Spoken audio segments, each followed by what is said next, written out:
안녕하세요. 매 순간 성장하는 인생을 도와드리는 안나코치입니다. 회사에서 상사들이 하나같이 하는 말은 부하 직원들이 좀 자기 주도적으로 일을 했으면 좋겠다는 말입니다. 부하 직원도 자기 주도적으로 일을 하고 싶은데요. 그렇다면 자기 주도적으로 일하는 건 어떤 건가요? 첫째, 목표를 세워 일을 합니다.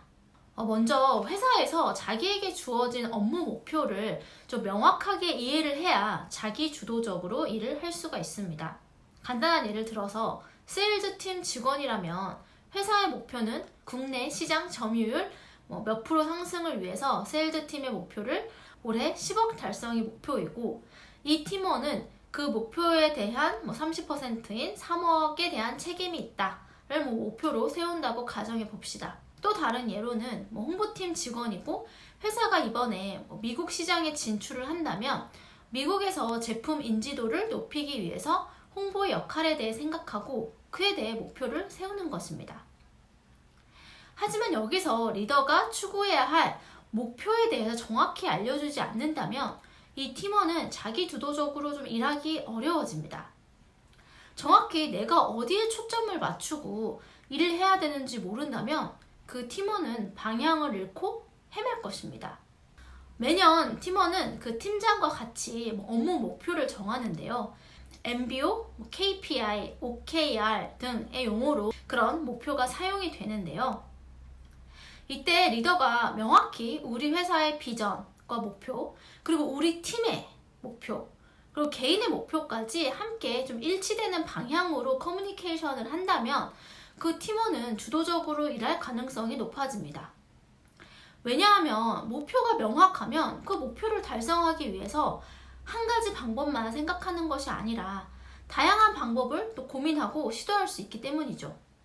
만약 리더가 목표 설정에 신경을 쓰지 않은 채 그냥 3억 달성해 이러면 좀 전체적인 그림을 이 팀원은 모르기 때문에 무엇을 향해 나아가는지 잘 몰라서 일을 하면서도 답답함을 느낄 수가 있습니다. 또한 일이 혹여라도 잘못되더라도 방향성, 즉 명확한 목표가 있으면 다시 루트를 수정해서 그 방향으로 갈 수 있는데, 방향이 없고 해야 할 일만 있다면 그냥 해야 할 일에 실패하면 나아가지 못하고 그냥 주저앉아 버리게 되는 것이죠. 어떤 팀장들은 자신이 원하는 결과물을 명확히 설정하지 않고 팀원이 일을 해오면 그냥 이게 아니라고 잘못됐다고만 이야기합니다. 그 팀원에게 제대로 설명을 해줬다면 결과가 잘 나오지 않았을 때 다양한 실패 이유가 있겠지만 팀장이 제대로 원하는 것에 대해서도 이야기하지 않고 아니라고만 지적하면 팀원 입장에서도 참 일을 하면서 참 돌아버릴 노릇입니다. 그리고 더불어 그 팀원의 업무에 대해서 좀 한계점도 지어주고 그 범위도 좀 이렇게 대략적으로 지어주는 것이 중요합니다. 자기 주도적으로 일하라고 해서 내가 다른 팀의 업무까지 찾아가지고 하는 건 아니잖아요. 그러니까 그러니까 어떤 목표 아래서 어느 정도의 범위에서 우리가 자기 주도적으로 일을 해야지에 대한 그런 커뮤니케이션도 팀장이 함께 이야기를 해줘야 합니다. 둘째, 계획을 세워 일을 합니다. 목표가 명확하다면 이제 누가 언제, 어디서, 무엇을, 어떻게, 왜에 입각을 해서 그 목표를 이루기 위한 계획을 수립합니다. 올해 목표가 3억이면 1, 2, 3, 4분기에 좀 얼마씩을 달성을 해서 최종 3억을 달성할 것인지를 생각해 볼 수 있겠죠. 그리고 언제까지 무엇을 달성할 것인지, 각 분기별 매출을 맞추기 위해서 어떤 고객을 집중해서 만날 것인지도 포함이 될 수 있겠죠. 그리고 고객에게 좀 어떤 메시지를 전달하며 좀 설득을 할 것인지, 또 관련해서 준비할 것은 이 외에도 무엇이 있는지 등을 계획을 세워야 하겠죠. 팀장과 다른 팀원들과 함께 만드는 그런 전체적인 계획과 전략 아래 팀원 스스로가 개인 목표를 위한 더욱 세분화된 그런 업무 계획과 타임라인을 만들면서 일을 하는 것이 자기 주도적으로 일을 하는 거라고 생각할 수 있겠습니다. 셋째, 스스로 업무 관련, 고객, 그리고 툴에 대해 공부하며 일을 합니다. 업무를 더 잘하고 싶으면 업무 관련 외부 교육을 신청해서 듣거나 아니면 업무 관련 책, 논문, 기사 등을 찾아보면서 일을 하는 것을 의미합니다. 그렇게 산업 트렌드, 경쟁사, 고객, 최신 업무 트렌드, 툴 등에 대해서 이제 공부를 하다 보면 목표와 계획을 달성하는 데 있어서 좀 새로운 아이디어를 도출해서 적용을 할 수 있습니다. 더불어 기존에 생각하지 못했던 부분에 대해서 좀 더 철저하게 업무를 준비할 수 있고, 그러면 목표 달성 가능성이 높아질 수 있겠죠. 팀장도 팀원이 자신의 업무 성장을 위해 교육이 필요하다고 말하면 적극 지원해 주는 것이 필요하겠습니다. 저 같은 경우에도 제가 다니던 회사가 미국 시장 진출을 위해서 CES 행사에 대해서 알아보라는 그런 지시를 받았었는데요. 그 당시에 저도 CES라는 걸 처음 알았고, 회사 내에서 이 행사에 대해 구체적으로 아는 사람이 단 한 명도 없었어요. 저도 처음에는 1도 몰랐지만 하나하나 차근차근 준비를 해 나갔습니다. 참여하는 방법은 이제 웹사이트에 적힌 이메일을 통해서 문의를 했고, 검색을 통해서 어떻게 준비하는 것이 좀 효과적인지 행사 관련 자료를 좀 찾았고, 그리고 이제 CS에서 보내주는 그 뉴스레터를 굉장히 꼼꼼하게 읽어서 그곳에서 나온 다양한 홍보 기회를 찾아보았습니다. 그래서 이제 CS 관련 홍보를 한 3년 연속으로 그래서 성공적으로 해낼 수 있었다고 생각합니다. 처음 해보고 모르는 부분이 있다고 하더라도 당황하지 말고 처음부터 그게 뭔지, 그리고 좀 어떻게 하는 건지, 그리고 언제부터 무엇을 준비해야 하는지 등을 생각해서 공부하다 보면 그 일을 잘 해낼 수 있을 거라고 생각합니다. 넷째, 모르면 사람들한테 물어봅니다. 일을 진행할 때 어려움이 생기면, 그리고 또 기존 회사 자료를 찾아봤는데도 잘 모르겠으면 그 업무를 가장 잘 알 것 같은 사람, 그 업무와 가장 관련이 깊은 사람, 팀장, 다른 팀원, 다른 부서 사람한테 그 업무 관련해서 좀 물어봅니다.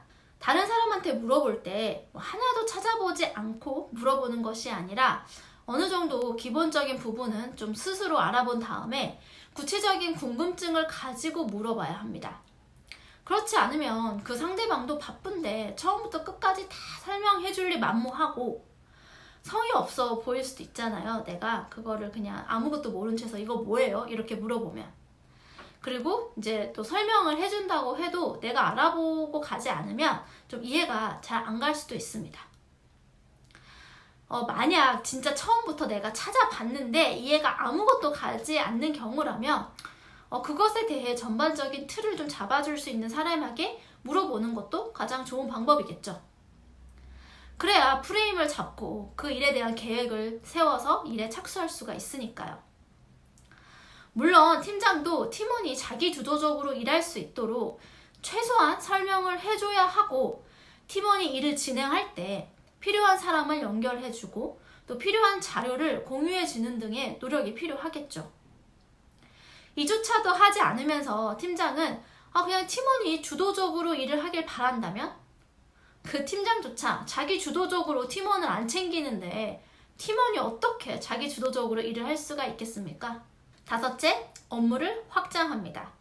자기 주도적으로 일을 한다는 것은 주어진 업무만 하는 것이 아니라 주어진 업무에서 필요하면 확장해서 진행하는 것입니다. 예를 들어서 홍보팀의 목표가 미국 시장에서 제품의 인지도를 높이기 위함이라면 그 목표에 부합해서 팀 내에서 해외 박람회, 해외 언론 홍보 등을 하기로 했겠죠. 그러면 이를 바탕으로 어떤 팀원이 미국 시장에서 이 제품의 인지도를 높이기 위해서는 미국 시장에 맞는 크라우드 펀딩 프로젝트나 아니면 영상을 많이 만들어서 유튜브 채널에 홍보하는 것이 효과적일 것 같다는 아이디어를 낼 수도 있겠죠. 그러면 그 직원은 그냥 시키는 것만 하는 것이 아니라 더 큰 그림의 목표를 보니까 관련해서 좀 공부를 하게 되고, 결과적으로 자신의 할 일이 자신의 개인 업무 목표를 넘어 자기에게 주어진 어떤 업무 목표를 넘어서 회사와 목표에 일치하는 자기 업무 영역 안에서의 그런 다양한 아이디어를 낼 수 있는 것이죠. 저의 경우는 외국계 회사를 다닐 때 이제 커뮤니케이션 팀이니까 외부에도 이제 이 회사를 알리는 부분이 저의 목표이기도 했습니다.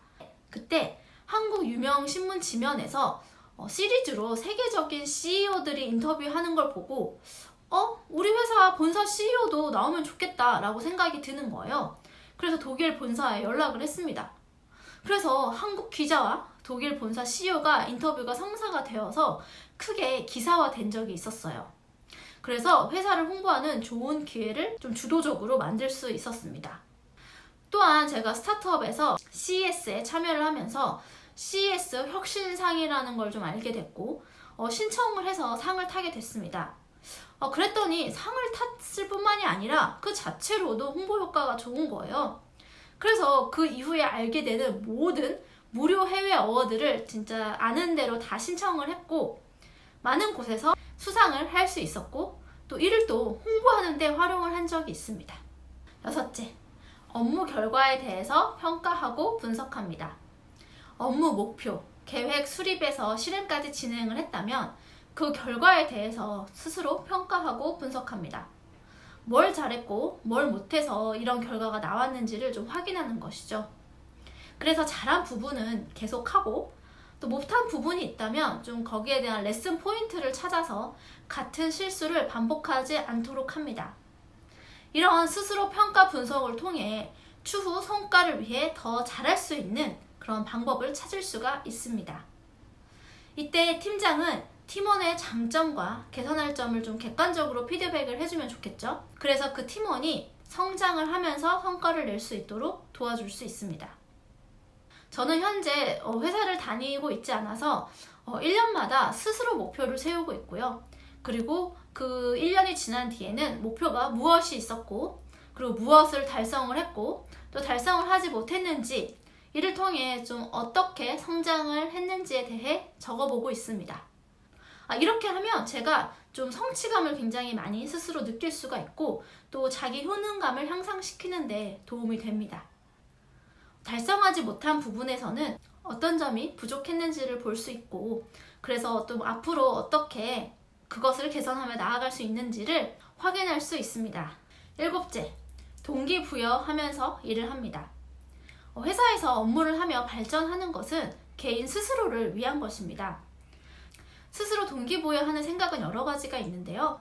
회사 업무 목표와 내 개인 목표가 좀 어떤 부분에서 일치를 하는지 생각을 해보고 또 회사에서 업무하는 것이 나에게 좀 어떤 도움이 될까? 내가 10년 뒤에 어떤 커리어 목표를 가지고 있는데 그 부분들이 회사 업무를 하면 그게 어떻게 나의 그런 궁극적인 목표와 연결될 것인가를 좀 생각해보면 동기부여가 됩니다. 그래서 그런 회사 업무를 하면 내 능력들이 좀 어떻게 향상이 되고 그 향상된 업무로 나의 궁극적인 목표를 또 어떻게 이루는데 도움을 줄 수 있는가를 계속해서 고민하는 것이죠. 팀장도 팀원이 좀 스스로 동기부여를 잃지 않도록 팀원의 장점과 어떤 강점, 어떤 유능함이 있어서 이 일을 맡겼는지 그리고 어떤 부분에 있어서 팀원을 참 신뢰하는지 그리고 성과를 낸다면 어떤 보상을 해줄 수 있는지 이 등등에 대해서 업무에 대한 피드백은 굉장히 구체적이고 건설적으로 하면서 업무를 함께 진행을 하면 팀원도 동기부여가 될 것이라고 생각을 합니다. 자, 이제 회사에서 주도적으로 일해봅시다. 구독과 좋아요 부탁드릴게요.